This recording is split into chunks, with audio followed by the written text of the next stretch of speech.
على خير وتكون ان شاء الله في احسن الاحوال يا ربي. اليوم ان شاء الله بغيت نشارك معكم واحد الكيك اللي كتجي جديده. راني غبرت عليكم، سمحوا لي بزاف، انا توحشتكم وشكرا لكم بزاف على التعاليق ديالكم اللي كيوصلوني زوينين. الا عجبكم هذا الفيديو هذا ديال هذا النهار ما تنساوناش بواحد لايك وكومونتير غزال بحالكم فضلا وليس امر. غادي نبداو في طريقه تحضير ديريكت باش الفيديو ما يجيكمش طويل، كنحماق عليكم.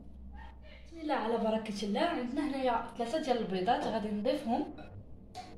بسم الله.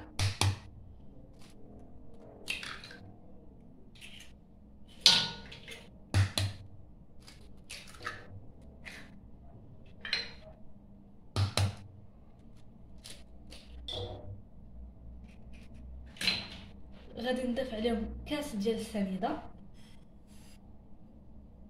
وغادي نطربهم مزيان مزيان.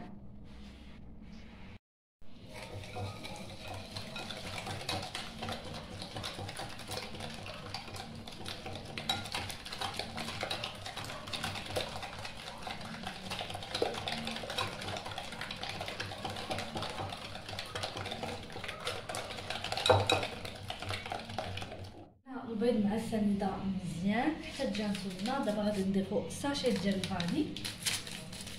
هاد الساشي ديال الفاني كتبقى اختياريه، اللي بغى يديرها يديرها، اللي ما بغاش ماشي مشكل. غادي نقرب وغادي نضيف كاس مع مرش ديال الزيت وغادي نطربوا هاد المكونات مزيان وهاني معكم. من بعد ما طربنا المكونات مزيان كيف ما كتشوفوا غادي نزيدوا واحد الكاس ديال الحليب.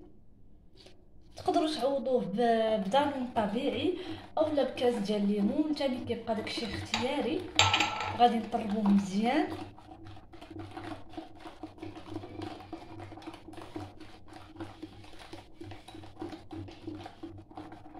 وغادي نضيفوا كذلك هاد الساشي ديال الكاكاو 7 غرام.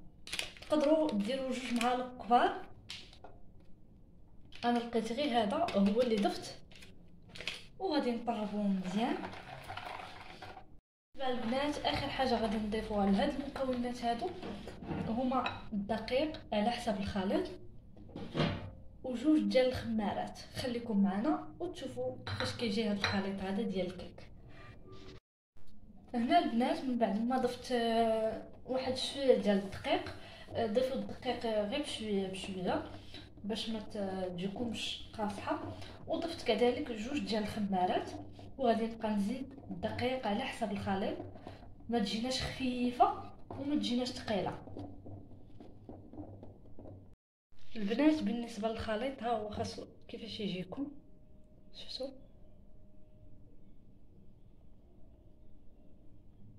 دابا غادي نضيفها في المول باش ندخلها للفران ديالنا. كيف ما كتشوفوا دابا غادي نديروها في الفران وملي طيب غادي نرجع لكم على حراره 160 وكنحماق عليكم.